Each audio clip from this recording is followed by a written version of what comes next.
राधे राधे मित्रों, कैसे हैं आप। आशा करते हैं कि आप सभी अच्छे होंगे। मित्रों, आज की वीडियो में जानते हैं कि विश्वामित्र जी श्री रामचंद्र जी को कहाँ ले गए। मुझे नहीं लगता कि आपको किसी कारण से भयभीत होना चाहिए। पहले जब विश्वामित्र राजा थे, उन्होंने शिव से दिव्य शस्त्र प्राप्त किए थे, जो दक्ष की पुत्रियों जया और सुभद्रा द्वारा उत्पन्न किए गए थे। विश्वामित्र निश्चय ही ये शस्त्र एवं राक्षसों के संहार की शक्ति राम को प्रदान करेंगे। वस्तुतः मारीच एवं सुबाहु का तो विश्वामित्र स्वयं सरलता से वध कर सकते थे, किंतु वह राम की सहायता इसलिए चाहते हैं ताकि आपके पुत्र के गौरव में वृद्धि हो। अपने गुरु के शब्द सुनकर महाराज दशरथ का भय कम हुआ। उन्होंने अपने मन को संतुलित होने का समय दिया। इस प्रकार शांत हो जाने पर महाराज दशरथ विश्वामित्र के प्रस्ताव से सहमत हो गए। महाराज दशरथ ने श्री राम को राजसभा में बुलवाया। दोनों भाई सदैव एक साथ रहते थे, अतः श्री लक्ष्मण भी अपने पिता के समक्ष उपस्थित हो गए। महाराज दशरथ ने अपने पुत्रों के सिर को उसने बस स्पर्श किया। तत्पश्चात दोनों भाइयों ने प्रस्थान किया। हाथ में अपने अपने धनुष लिए श्री राम एवं श्री लक्ष्मण विश्वामित्र के पीछे चल पड़े। जब दोनों भाइयों ने महल से प्रस्थान किया, तब उनके ऊपर आकाश से पुष्प वृष्टि हुई। सरयू के तट पर 12 मील की दूरी तय करने के पश्चात विश्वामित्र रुककर बोले, मेरे प्रिय राम, शुद्धिकरण के लिए जल से आचमन करो। मैं तुम्हें बल तथा अतिबल नामक 2 मंत्र सिखाऊंगा। इन मंत्रों को सीखने के पश्चात तुम वृद्धावस्था एवं थकान से प्रभाव से मुक्त हो जाओगे तथा अतुलनीय बुद्धि और शक्ति प्राप्त करोगे। यद्यपि मुझे ज्ञात है कि तुम में पहले से गुण विद्वान है, तथापि तुम्हारे लाभ हेतु मैं ये मंत्र तुम्हें सिखाता हूँ। मंत्र ग्रहण करने के पश्चात भगवान राम सहस्त्रों सरयू सूर्य के तेज के समान देदीप्यमान हो उठे। उन तीनों ने सरयू नदी के तट पर प्रसन्नता पूर्वक रात्रि व्यतीत की और अगली सुबह तक वे गंगा के निकट पहुँच गए।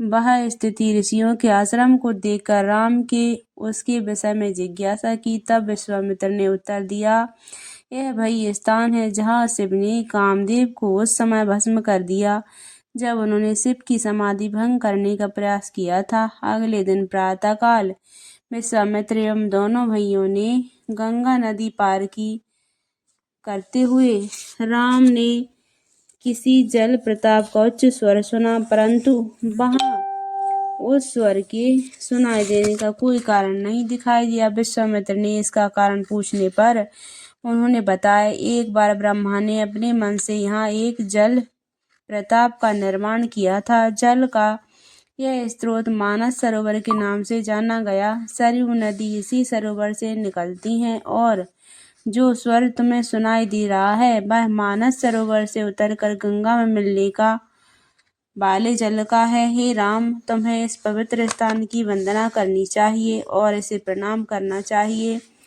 गंगा के दक्षिण तट पर पहुंचकर राम ने एक घना निर्जन वन देखा और पूछा कि यह निर्जन वन देखने वाले के हृदय में भय उत्पन्न करता है, कृपया मुझे इसका कारण बताएं।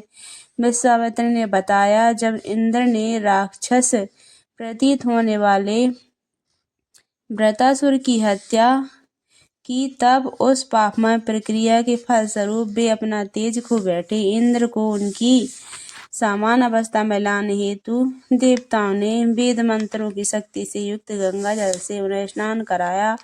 स्नान करवाने के पश्चात उस शुद्ध जल को देवताओं ने इस स्थान पर गिरा दिया। चूंकि इस धरती ने उनकी पापमय प्रतिक्रियाओं को स्वीकार कर लिया था, अतः इंद्र ने यह वरदान दिया कि भविष्य में यह एक वैभवशाली प्रदेश होगा। इस प्रकार यहाँ मलद और करुष नामक 2 राज्यों की स्थापना हुई। तत्पश्चात ताटक नाम की एक दुष्टी राक्षसनी यहाँ आई और प्रजा को सताने लगी। यह राक्षसनी सुंद की पत्नी है और मारीच इसी का पुत्र है। इसका वध करने के लिए मैं तुम्हें यहाँ लेकर आया हूँ। यहाँ के निवासियों को ताटक ने इतना उत्पीड़ित किया है, सने सने यह स्थान निर्जन हो गया। मेरे प्रिय राम, तुम आज इस राक्षसनी का वध करके इस देश की उत्पीड़न से मुक्ति दिलवाओ। जब तक यह राक्षसनी जीवित रहेगी, कोई भी इस वन में जाने का साहस नहीं कर सकता।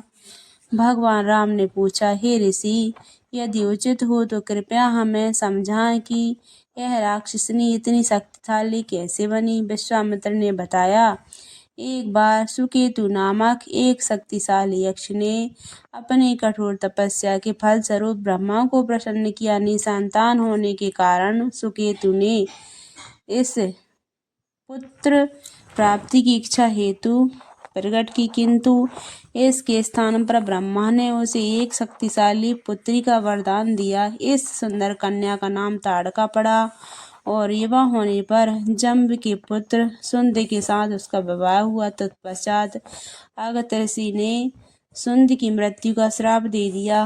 प्रतिकार करने के प्रयास में ताड़का एवं उसका पुत्र मारीच ऋषि की हत्या करने के विचार से उसके पास पहुंचे, किंतु अगस्त्य ने उन्हें माता एवं पुत्र को नरभक्षी राक्षस बन जाने का श्राप दे दिया। इस प्रकार सुंदर, ताटक एवं भयंकर राक्षसनी बन गई। चूंकि अगस्त्य ऋषि इस क्षेत्र में ध्यान किया करते थे, अतः एवं ताड़का यहाँ वेदन उत्पन्न करती रहती है। विश्वामित्र ने आगे बताया, मेरे प्रिय राम, ऐसा जानो कि ताड़का पूर्णतः दुष्ट है, अतः स्त्री हत्या के संकोच को छोड़ दो। स्मरण करो कि इंद्र ने विरोचन की पुत्री का कैसे वध किया था, जब उसने पृथ्वी को नष्ट करने की इच्छा की थी।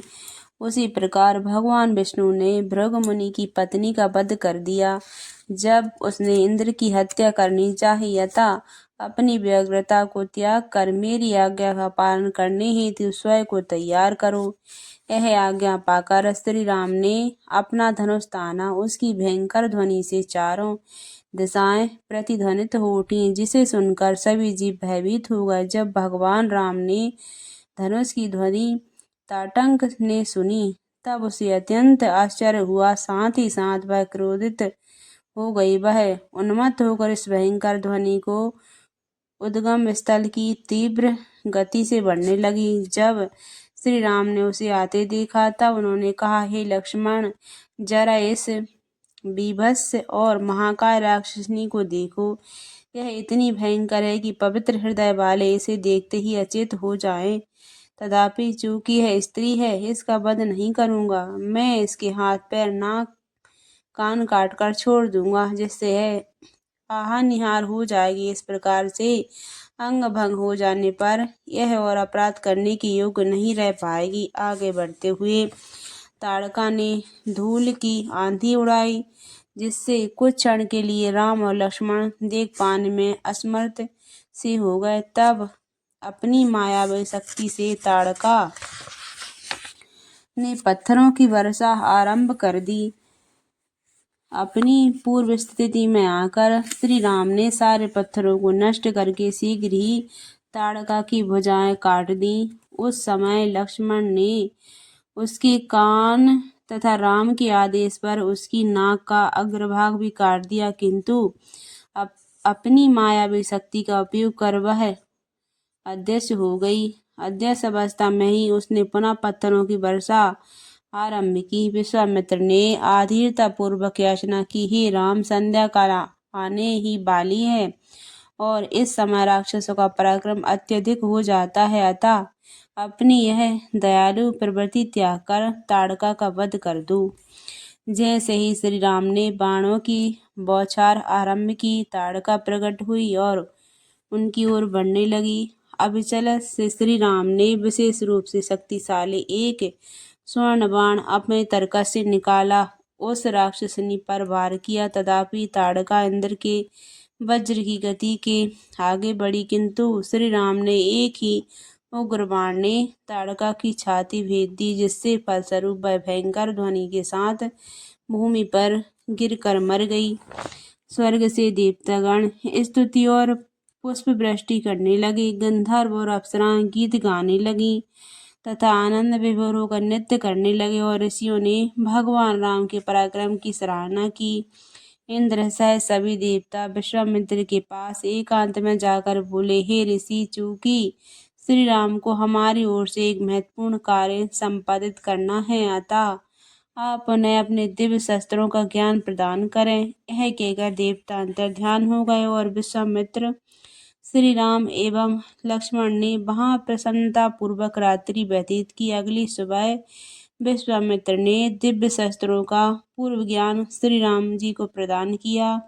जबकि राम ने दिव्य शस्त्रों का मंत्र प्राप्त कर लिया, तब मानव रूप में अस्त्र उनके समक्ष प्रकट होकर बोले, हे राम, कृपया आज्ञा दीजिए, हम आपकी क्या सेवा कर सकते हैं। श्री राम ने उत्तर दिया, मेरा निवेदन है कि जब मैं आपका चिंतन करूं, तब आप सभी मेरे समक्ष प्रकट हो जाएं। यह आज्ञा पाकर अस्त्र अंतर्ध्यान हो गए। विश्वामित्र, श्री राम और श्री लक्ष्मण अपने आगे की यात्रा पर चल दिए। उस दिन जब से विश्वामित्र के आश्रम, जो सिद्धाश्रम कहलाता है, के निकट पहुँचे, तब राम ने ऋषि से उस पवित्र स्थान के विषय में जिज्ञासा की। तब विश्वामित्र ने बताया, सिद्धाश्रम पहले भगवान वामन का निवास था, जो सैकड़ों युगों तक यहाँ रहे।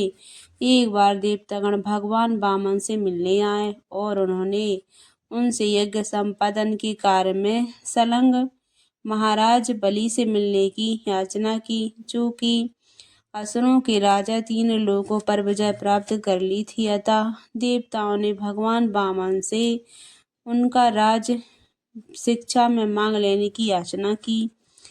उसी समय कश्यप भी सिद्धाश्रम पहुंचे और उन्होंने भगवान वामन से अपने पुत्र के रूप में अवतरित होने के लिए भक्ति पूर्वक प्रार्थना की। भगवान ने उनकी प्रार्थना स्वीकार की और अदिति तथा कश्यप के पुत्र के रूप में जन्म लेकर एक बौने ब्राह्मण का रूप धारण किया। इस प्रकार उन्होंने बलि महाराज से केवल 3 पग भूमि की याचना करके उनका पूरा राज्य ले लिया और देवताओं की इच्छा पूर्ण की। आश्रम पहुंचकर विश्वामित्र शीघ्र ही अपने यज्ञ कार्य में लग गए तथा राम एवं लक्ष्मण हाथ में धनुष लिए मारीच और सुबाहु के आने की प्रतीक्षा करने लगे।